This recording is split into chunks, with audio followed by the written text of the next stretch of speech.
Hello all. In the second session, let's discuss about structuralism.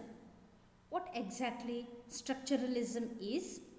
Before that, let us look into the learning objectives. Who is the founder of structuralism? Secondly, what are the ideas put forth in structuralism? The session outcomes: understanding structuralism, understanding the ideas of structuralism, understanding the contribution of structuralism to the field of psychology. Titchener and structuralism. One of Wundt's student was Edward Titchener, an Englishman who eventually took Wundt's idea to Cornell University in New York. Titchener expanded on Wundt's original ideas, calling his new viewpoint as structuralism because the focus of study was the structure of the mind. He believed that every experience could be broken down into its individual emotions and sensations.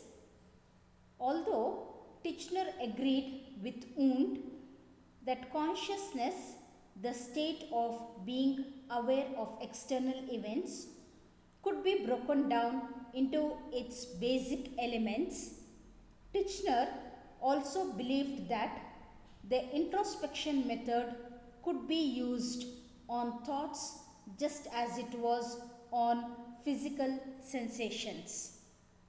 For example, Titchener might have asked his students to introspect about things that are blue rather than actually giving them a blue object and asking for reactions to it. Such an exercise might have led to something like the following. What is blue? There are blue things like the sky or a bird's feather. Blue is cool and restful. Blue is calm, and so on. In 1984, one of Titchener's students at Cornell University became famous for becoming the first woman to receive a PhD in psychology. Her name was Margaret E. Washburn, and she was Titchener's only graduate student for that year.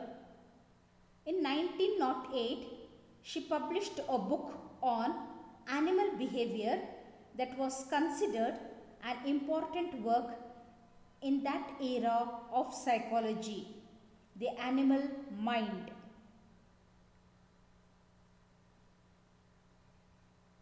Structuralism was a dominant force in the early days of psychology, but it eventually died out in the early 1900s as the structuralists were busily fighting among themselves over just which key elements of experience were the most important.